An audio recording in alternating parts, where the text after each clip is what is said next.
So good afternoon, everyone, and thank you for joining us today. I'll just give it another minute because I can see that there's still quite a number of people jumping online to join us today. Okay, well, let's make a start then. So my name is Steph Kershaw. I'm a research fellow at the Matilda Centre for Research in Mental Health and Substance Use, located at the University of Sydney. And it's my great pleasure to welcome you to today's Cracks in the Ice webinar, which is presented in partnership with the National Centre for Clinical Research on Emerging Drugs, or NCCRED. And for those of you who aren't familiar with Cracks on the Ice or NCCRED, Cracks on the Ice is a national online portal for evidence-based information and resources about crystal methamphetamine for the Australian community.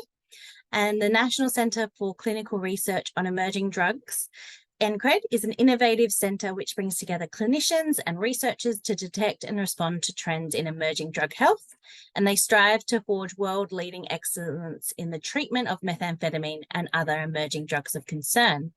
And you can always find out more about us by visiting our websites, cracksintheice.org.au and ncred.org.au.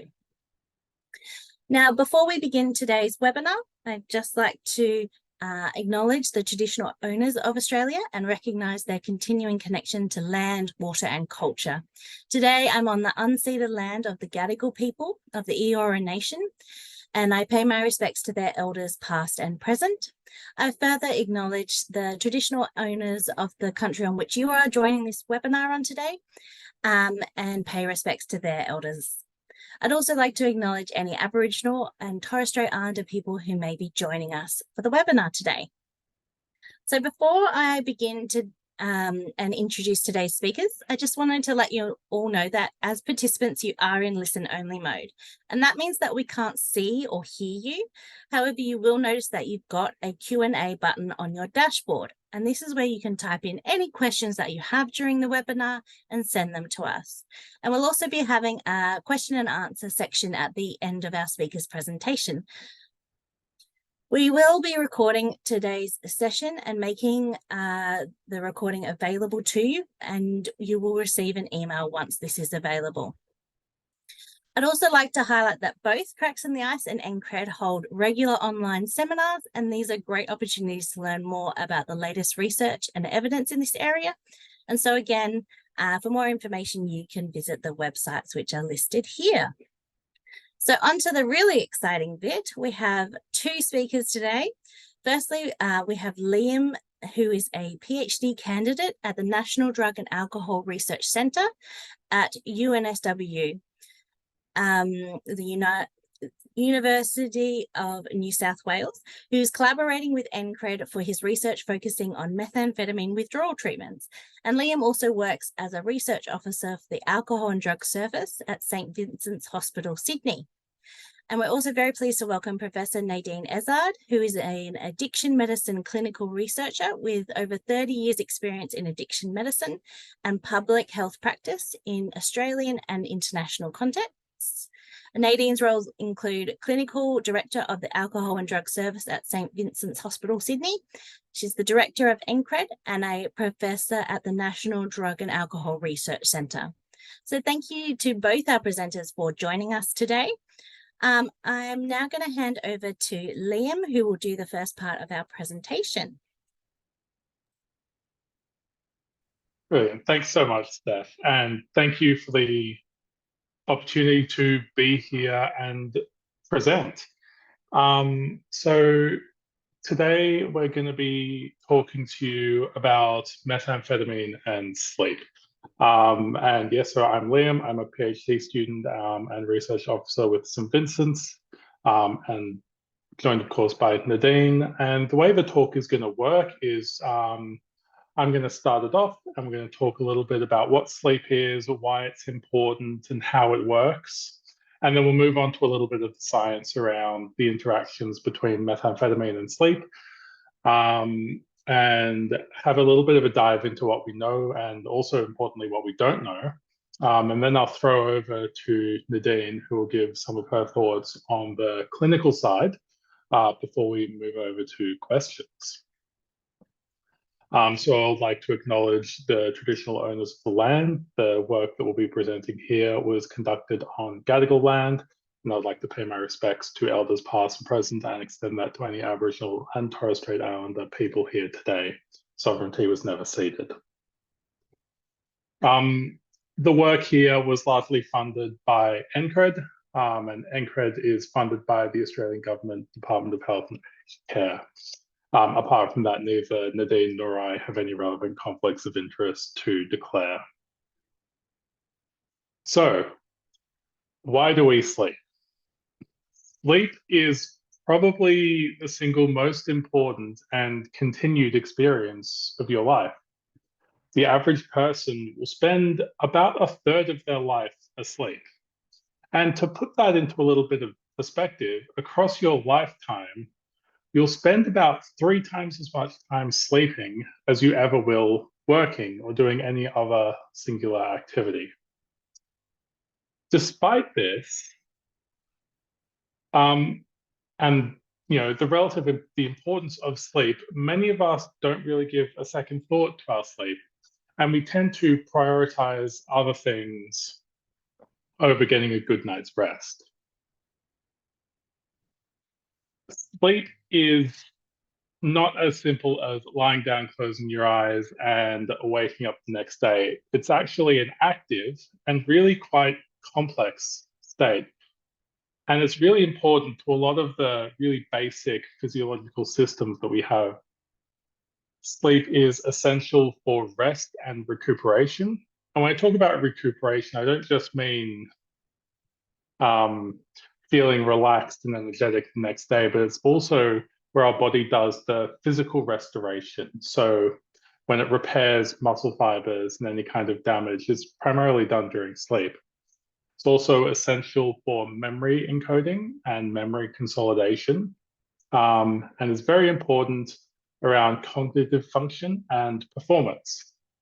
And when we think really generally about health, sleep is one of the 3 kind of key pillars of great health, along with diet and exercise. And usually, if you sleep well, if you eat well, and if you exercise regularly, you tend to feel pretty good. So I'm sure we've all experienced it, where throughout the week, we get up in the morning and, that's fine. Saturday comes around and we want to sleep in and then we suddenly can't. And this is because of a thing called our circadian rhythm or our body clock. And it tends to get in the way of our desire to sleep in on the weekend sometimes. There's a lot going on this slide, and we're going to talk about circadian physiology here. And I'd just like you to first look at the teal box in the top left-hand corner, which describes the 2-process model for sleep timing. And it describes it across the 24-hour day using 2 opposing mechanisms. And this is supported by empirical evidence, which demonstrates how changes in sleep work. So first, I'd like to look at the bottom line, the one marked with C, and that's our circadian rhythm, or our circadian function. Now, this system serves to coordinate our internal rhythm with the environment, particularly the light and dark cycle. And really importantly, this is independent of our previous activity, our previous sleep-wake. So in the morning, our body tends for us to want to wake up, and in the evening, it tends for us to want to sleep. Now, process S is our sleep homeostasis. And this is all about recent sleep history. So that's the line above. This is regulated by our sleep-promoting neurons within the brain and our wake-promoting neurons. And what this does is process S, the sleep homeostasis, it increases during our waking hours. And it can really be thought of as sleep pressure. So the longer we've been awake, the more pressure there is to go back to sleep. And then this, of course, decreases during sleep. And basically, the way these two systems work is the closer together the lines are, the less we want to sleep. The further away they are, the more we want to sleep, which is why if you've ever pulled an all-nighter, you'll have experienced this, where you really, really, really want to sleep at night, morning rolls around, and suddenly you don't really feel quite so tired anymore, even though you haven't slept. And that's because your circadian rhythm has swapped back over to the wake cycle again. But the sleep homeostasis is still kind of driving that sleep. Now, if you look at the gray blocks just below it, that kind of describes what happens in our brain. And it's really driven by a particular part of our brain called the suprachiasmatic nucleus. And this is the site of the body's clock. And the way this works is it receives cues from external environment. And this is predominantly light, but it's also based off of our food schedules, our physical activity, and other things like drugs, which can shift this. And this acts as the internal timekeeper for the box, for the body, and it dictates our sleep-wake cycles, as well as a whole lot of peripheral outputs as well. Now, the box on the right shows us a few examples of biochemical and physiological behavioral rhythms. So as we get more tired, melatonin and sleepiness both increase, our core body temperature drops. What I really want to highlight here is our alertness, which decreases as we get more tired, and our reaction time, which increases, so we get slower as we get more tired. Now, thinking again back to that suprachiasmatic nucleus, again, it's really important. It entrains our body to the external environment. And there's a great reason for this. It does it to make us more adaptive to the environment around us. The most potent synchronizer of this is light. And these are received by novel photoreceptors in the brain, transmitted by the optic nerve to the hypothalamus. These signals are passed onto the body clock, and they regulate physiological activity and behavioral rhythms. And the most important ones for us to talk about now are hyperarousal, sleepiness, and those are, of course, driven by that detection of light and dark. I also just wanted to highlight some neurotransmitters which are involved in wakefulness and sleep. And wakefulness, we can talk about the monoamines, we can talk about histamine and orexin, and for sleep, we can talk about GABA, melatonin, etc. What I really want you to focus on is the monoamines, so dopamine, noradrenaline, and serotonin. Keep those in your mind, because we will come back to these particular monoamines later on in the talk. Now, the link between sleeplessness and performance impairment is really, really important, and is one of the most acute issues surrounding sleeplessness. So when somebody's been awake for 17 hours, and that's the equivalent of if you woke up at 7 o'clock in the morning, staying up until about midnight that day.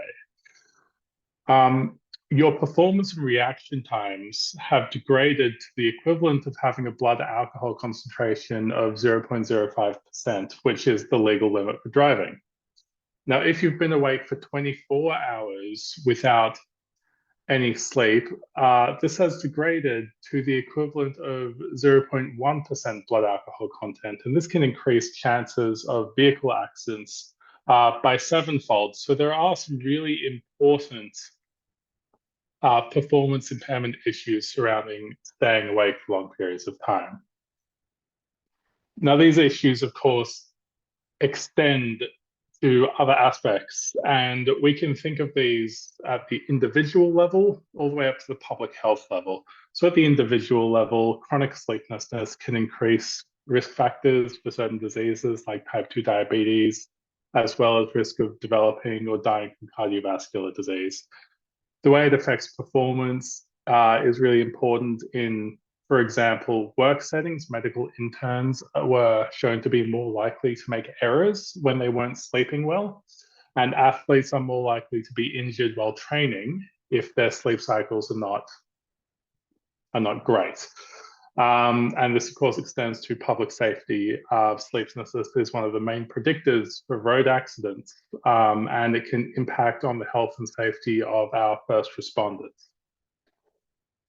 Now, many drugs can affect sleep, as we all know.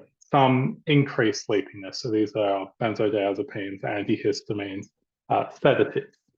Some promote vigilance, caffeine, nicotine, amphetamines, or any other stimulant, and some have sleepiness as a side effect.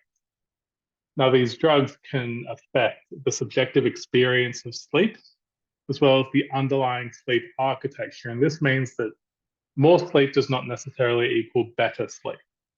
So they can not only affect the amount of sleep you get, but also the quality of sleep that you get as well. Moving on to really the meat of the talk now is methamphetamine and sleep.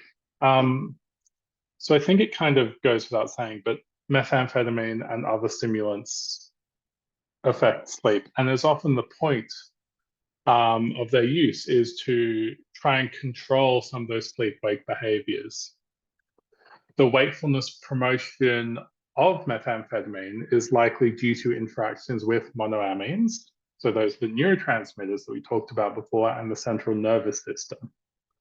When you take methamphetamine, it causes an increased production of and longer duration of dopamine, serotonin, and noradrenaline in the brain, all of which are some of the primary motivators of arousal and therefore greatly influence sleep-wake.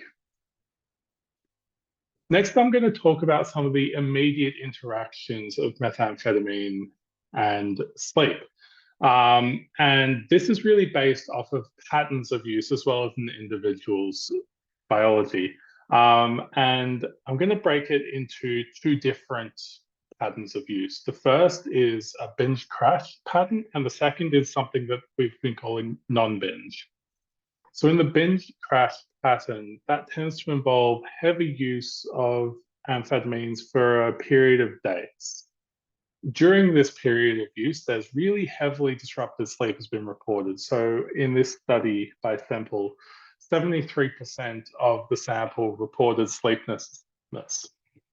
They also reported really quite high rates of hallucination, so auditory and visual hallucinations. And importantly, in this kind of use pattern, there was no to very little sleep while using, followed by a period of crash and hypersomnia, so excessive sleep afterwards. The non-binge pattern of use was characterized more regular daily use, and it may or may not involve the use of other substances like sedatives, so benzodiazepines or GHB, to aid in sleep.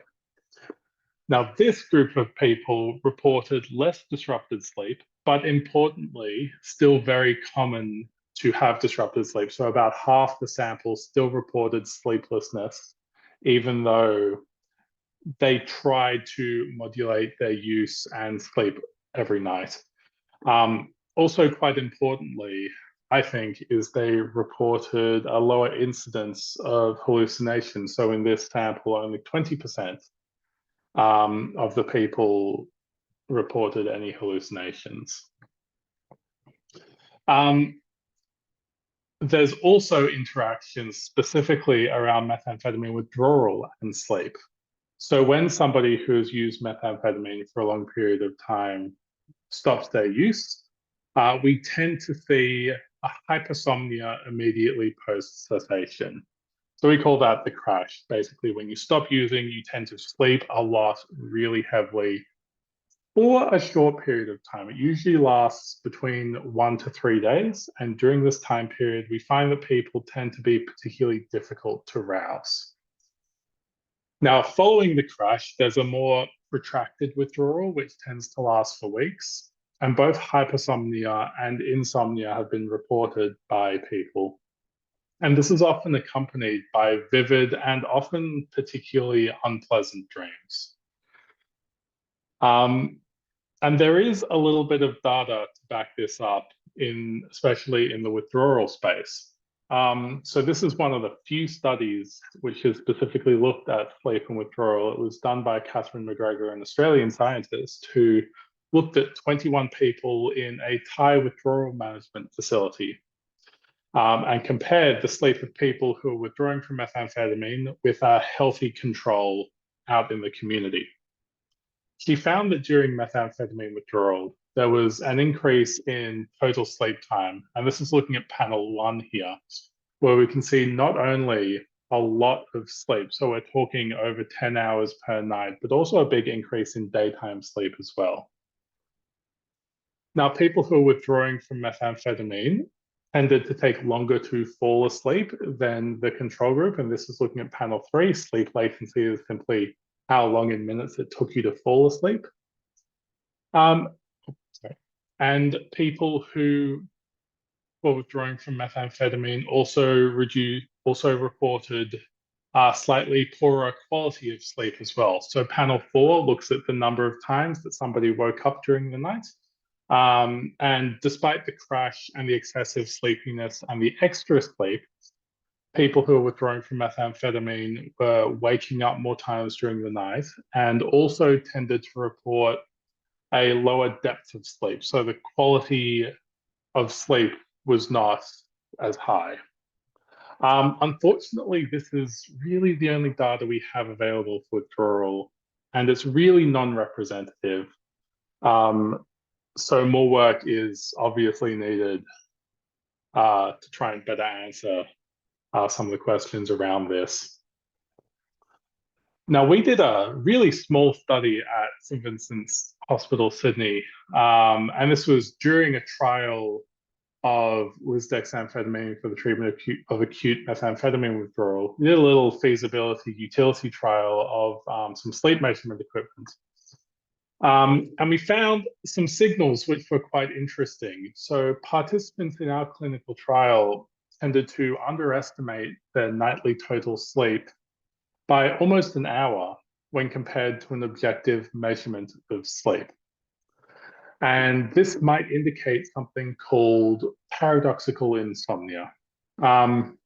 This is a condition where subjectively perceived sleep and objectively measured sleep are mismatched.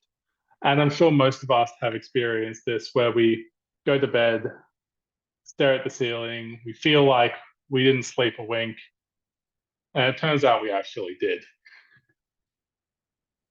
Now, when that happens, it can possibly indicate a reduction in what we call our non-REM stage 3 sleep, and that's our slow wave sleep. This is a really important deep sleep, which is associated with restorative sleep, so a physical restoration of the body, as well as hormonal regulation and memory consolidation. Again, small study, take this with the biggest grain of salt you possibly can, but some interesting signals coming out of this. There are, of course, long-term effects to using stimulants on sleep.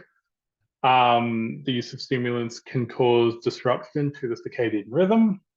This, of course, isn't restricted to stimulants. Anything we do that disrupts our circadian rhythm can cause long-term changes to it.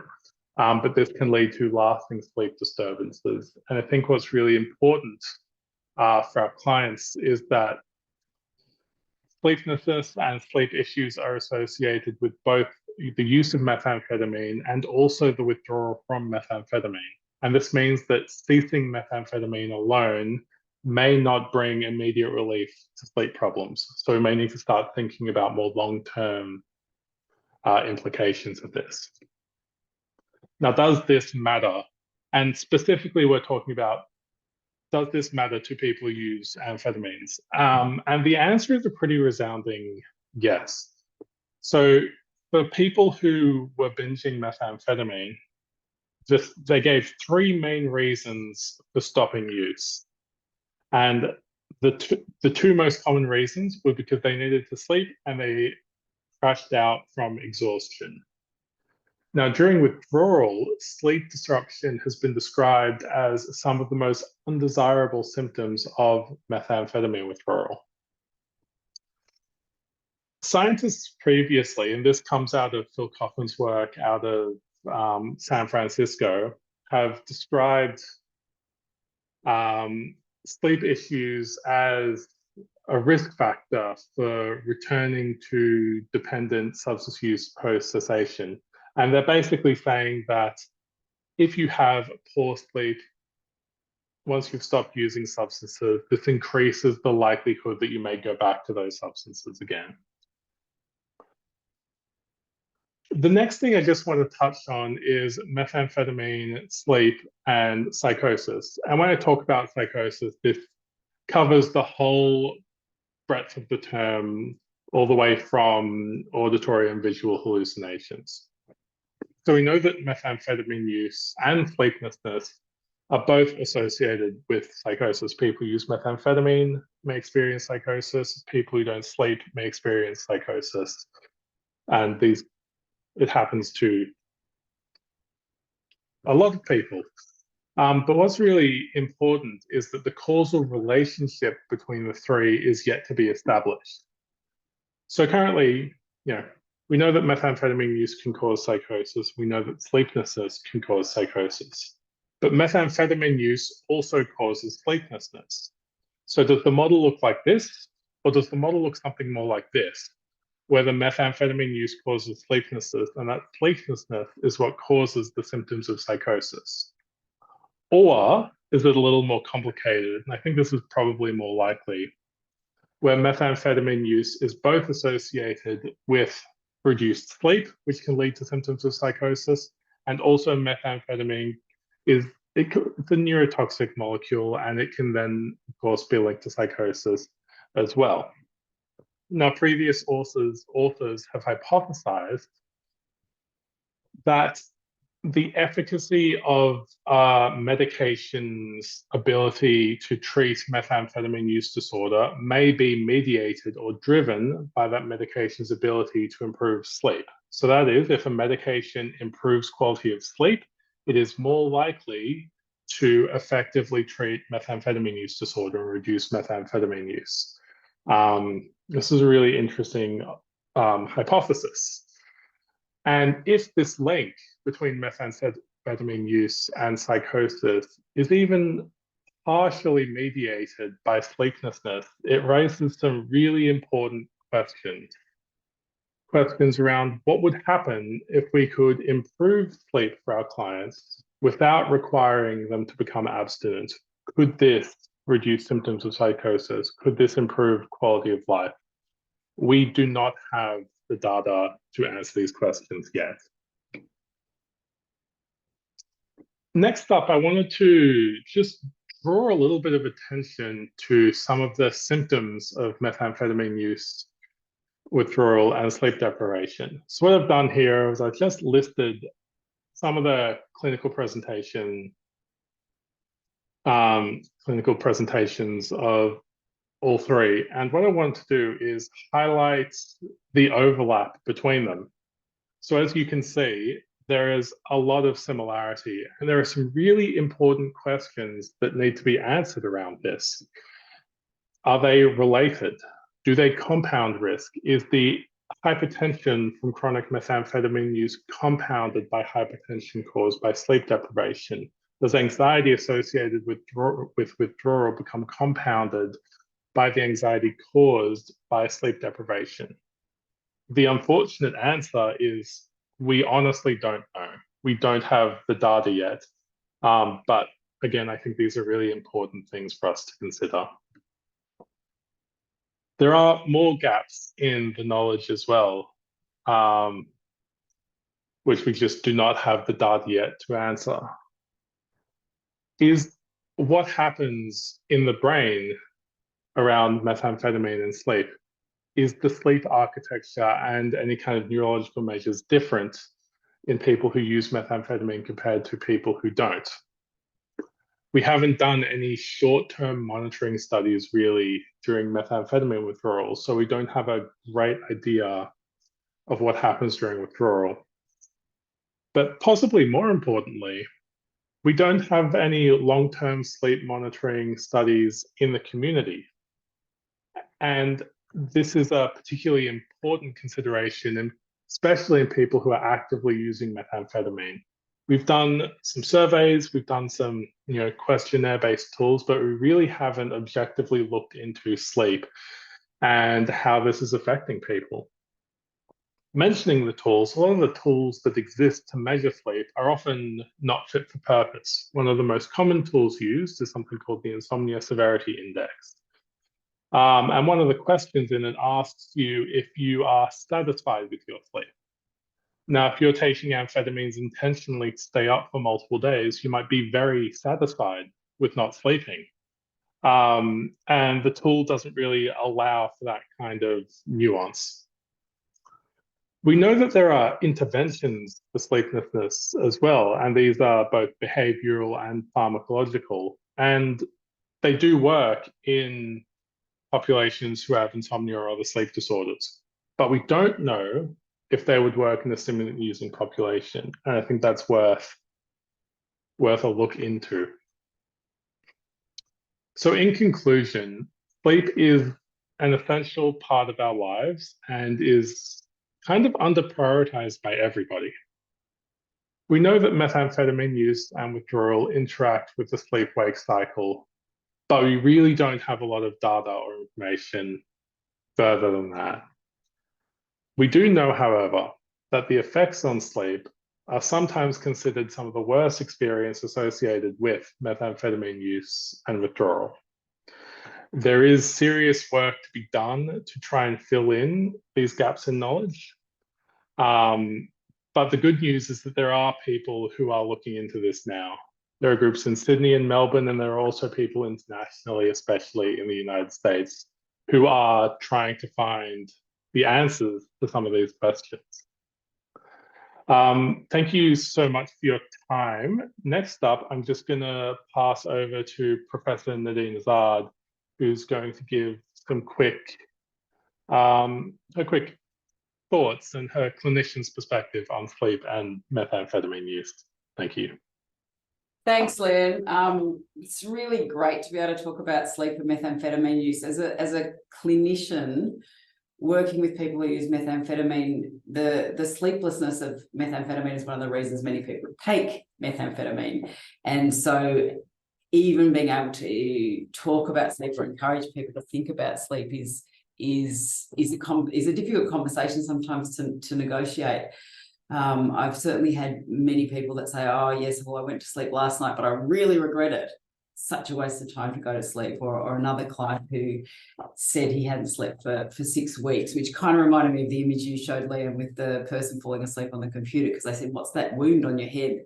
And they said, oh, well, I fell asleep and clonked my head on the computer. So just these sort of brief snatches of sleep over a 6-week period, and it does really add to people's sense of confusion and concentration disturbances. So one of the first things I sometimes do is try and get people to keep a sleep diary alongside the substance use diary, just to try and get a pattern around the use of the sleep. People that are using in a kind of concentrated 3 days on, 3 day off will be really aware of the kind of recovery piece following the 3 or 4 days of not sleeping.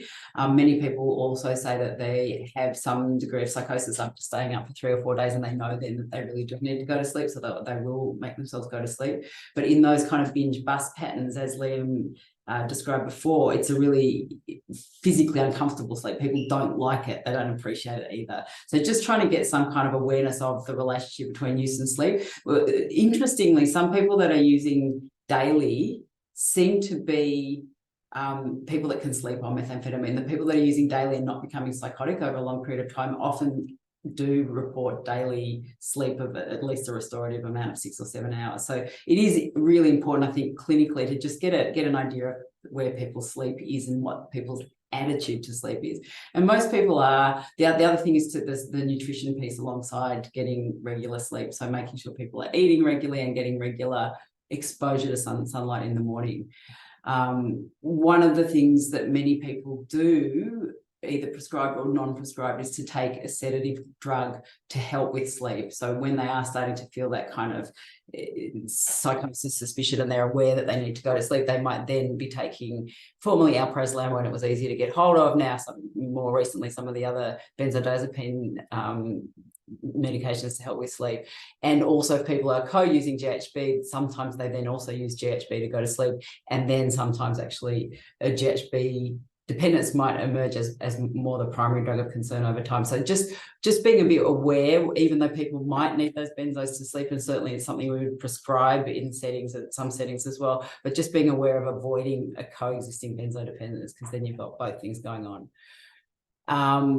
I've just put in a link there for what the general principles of sleep hygiene are. And again, for someone using methamphetamine, many people are going to roll their eyes, but it is the basics of sleep hygiene. You know, bed is only for sleep and sex. Making sure you go to bed and get up at the same time of the day. So people are coming out of a period of regular methamphetamine use and they want to restructure their sleep-wake cycle. It is really important to try and get into that, making yourself get up, making yourself go to bed at regular times. And it is a transition for people who are kind of pulling up from a period of using methamphetamine and want to go back to a period without using methamphetamine. It is something that does require a discussion and kind of repeated support to make that transition back to the 24-hour cycle, not the other kind of cycles that Liam was mentioning. Some people might have a pre-existing sleep disorder or develop a sleep disorder. There is a free online program with This Way Up. That's the This Way Up suite of self-administered cognitive behavioural therapies. They have ones for anxiety and depression, and they do have one for insomnia. And again, people that are struggling as they're coming out of a period of heavy methamphetamine use, they might find that useful as well. So that's kind of my general approach to looking at sleep and sleep disorders in people who use methamphetamine. None of it is particularly evidence-based, as Liam went through before. But really, really happy to talk about what else might be done. I'll take more questions on that.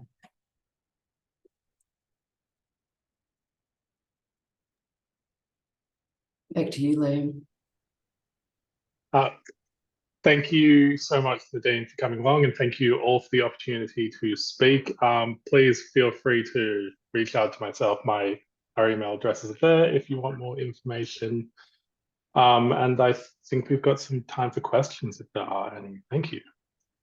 We do indeed, Liam and Nadine. Thank you both so much for joining us today and talking about how important sleep is and how methamphetamine can impact it.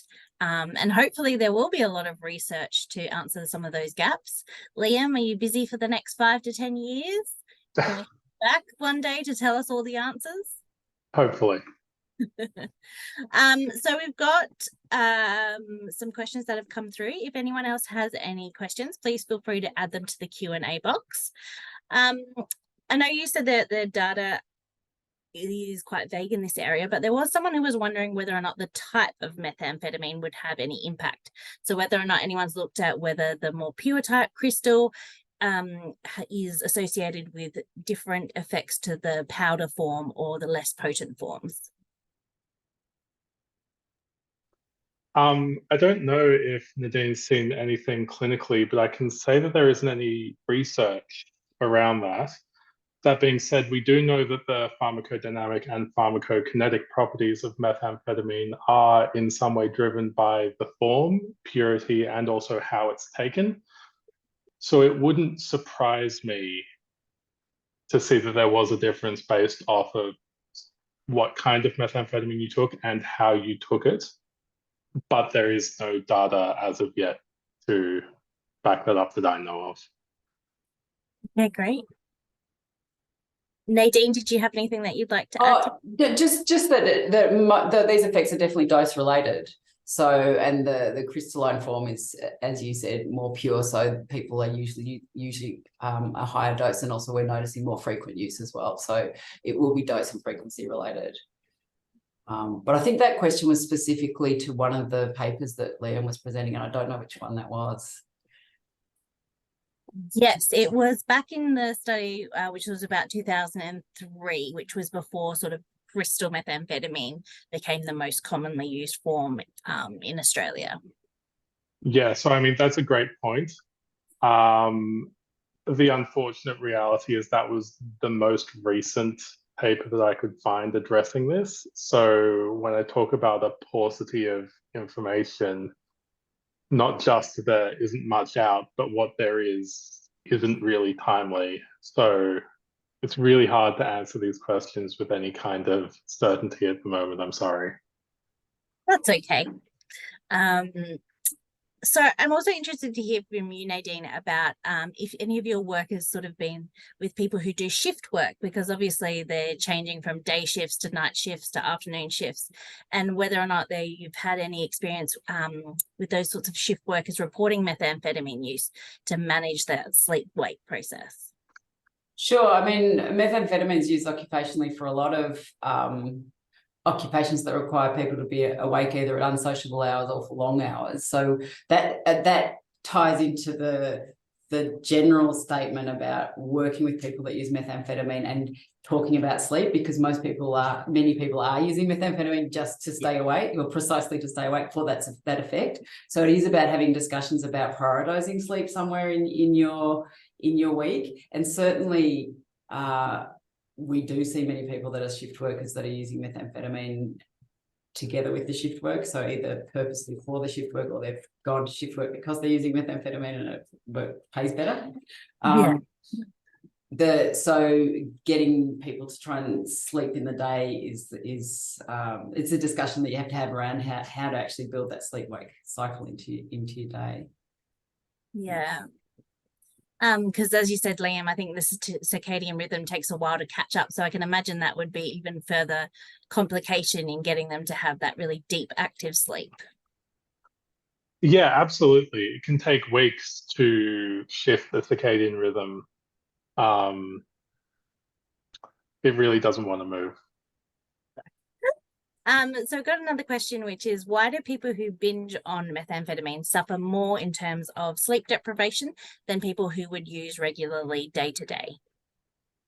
Oh, there's a question of tolerance. So you become tolerant to the stimulant effects over time.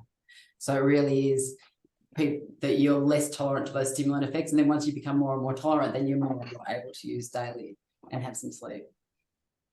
So it's mainly tolerance. Yeah. And do you think that sleep improvement could act as a novel intervention target for improving outcomes among people who use methamphetamine? So I think Liam did mention the coffin study that Liam mentioned about mirtazapine, that was actually a positive study, showed that mirtazapine was effective for methamphetamine use disorder amongst gay men and transgender women, cis gay men and transgender women in the States. And they did wonder if maybe the effect was mediated through the effect of mirtazapine on sleep, because we do know that mirtazapine has a sleep effect. I will hand back over to Liam to answer that question more fully, because I know he's also been looking into this in quite some depth. I mean, that's really the question. And I think a lot of it boils down to what our goal is in substance use treatment.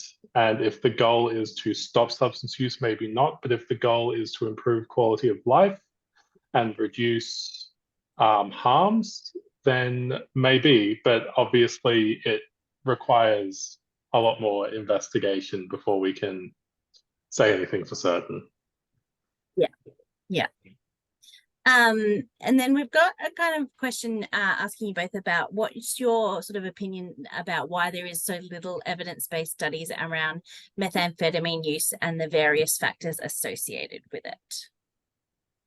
That's a very broad question. Does that mean anything? Well, I was going to say, I think, why do you think that sleep hasn't really been recognized as an important target or something that needs to be researched further until more recently? Yeah, I actually can't answer that question, because it was sort of, I was surprised there was so little, but there is so little research around treatment for methamphetamine use disorders anyway. And that's partly to stigma. We have to the disorders that are of lower prevalence and just as great public health impact have greater research efforts than the methamphetamine use and methamphetamine use disorder. So that's partly reflects the lack of research effort, I think, but partly I just don't think we haven't really been focusing on sleep anywhere. It's just emerging as a novel area to really be addressing and looking at, and the US research effort has recently put out a targeted call for research looking at sleep as a target for many different substance use disorders. So it's just part of our growing awareness of the role of sleep in various conditions, I think. But I will also hand over to Liam, because again, Liam has been working in this area. Like, it's one of the first people to work in this area. So, I mean, it should be noted that sleep as a subspecialty of medicine is only 30 or 40 years old. So when we talk about, the relative lack of research in sleep, it's kind of universal. That being said, there is a lot more that has been done, particularly around opiates and alcohol. But it is still an emerging field across the board. Yeah. Yeah, thanks both. I know it's kind of a tricky question. Where I know that you're both kind of involved in a lot of the new pharmacotherapy trials that are coming to light. So is sleep an outcome measure that you're using in any of those sort of novel trying to find a pharmacotherapy for methamphetamine treatment trials? I'll let you answer this one, Liam. Yeah, so we've started including it as a secondary outcome. As for a variety of reasons. But we have definitely started looking into it. We've started looking into the ways that we measure sleep as well. Because like I mentioned, a lot of the tools and questionnaires may not exactly be fit for purpose. Yeah. Sleep outcomes are obviously very important to our clients and have very holistic implications into just the way that you feel. And yeah, I think they are very important outcomes. Maybe in the future, they could become more primary efficacy outcomes. We could look for interventions specifically targeting an improvement in sleep-wake function. Yeah. But at the moment, we're just starting to roll them in as secondary outcomes for our treatment trials. Yeah. Yes, and like Nadine said, a lot of the treatment space for methamphetamine use is very new, so we can't assess everything all at once, can we? I've also got kind of a question about, is there anything around polydrug use and sleep patterns? Because it's very rare to obviously find someone who only really sticks to one drug, a type of drug use at one time. I mean, I think I touched on that a little bit before with mentioning GHB and benzodiazepines. And often you do, if people that have been using methamphetamine for a long time, many people also have a coexisting dependence on one of those other drugs. I guess I try and avoid the phrase polydrug use in general because it's very imprecise. Most people use more than one drug. What do we actually mean? So we do try and look at the actual pattern of drug use of that individual and what other drugs that they're using at the same time. So, but methamphetamine obviously has a very, very strong relationship with sleep deprivation. But people often co-using opioids and methamphetamine. They might be on methadone, which in itself might have an effect on sleep. So you do have to look at the whole pattern. And this is a new area, as I said before, the American drug research industry is looking at sleep across a range of substance use disorders. So we do need to take into account all the different substances people might be using, including nicotine. Yeah, not just the illegal drugs, but also the legal ones. And this may be a tricky question, Liam, but is there any sort of information around when people have restoration to normal sleep patterns after abstinence? Like, is there a particular time period or anything, any information in that area yet? No, so I haven't been able to find any long-term studies, both looking at people who are currently using and people who are abstinent.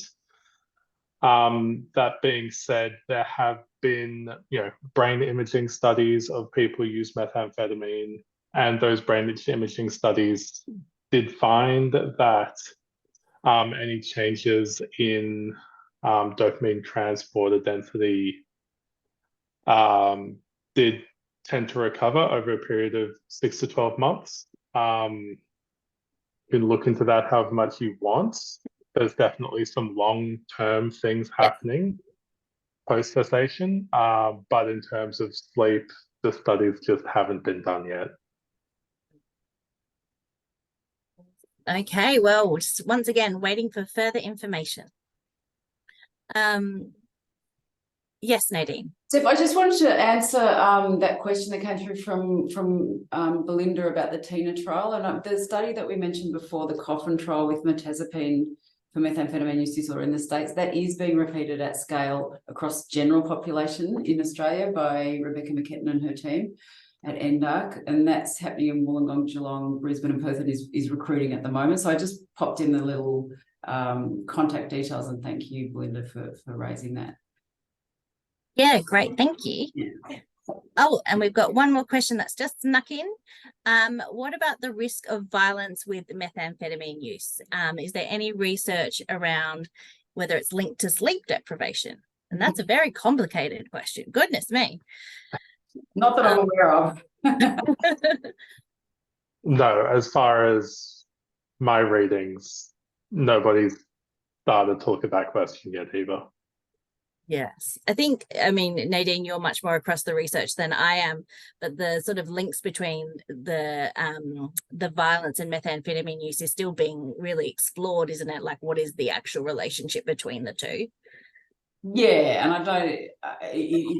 We need to explore it with a gender lens as well, because it acts. The promotion of violence does act differentially, I think, on women and men, and pre-existing behaviours and personality traits as well. So yes, you're right. A lot more research is being done and needs to be done there, but it does need to be looked at with a gendered lens, I think. Yeah.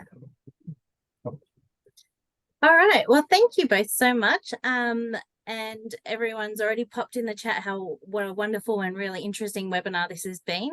And thank you so much for taking the dive into this new area, Liam. And congratulations on almost being submitting your PhD. We look forward to seeing what other research you come up with. So I think that's all we have time for today. So if anyone would like any more information or would like to get in touch, please feel free to do so via the Cracks in the Ice email, or you can contact Liam and Nadine directly through the email addresses that they provided. I hope you all have a wonderful day, and thank you again for joining us. And thank you. And Nadine. Okay. Thank you so much. Bye.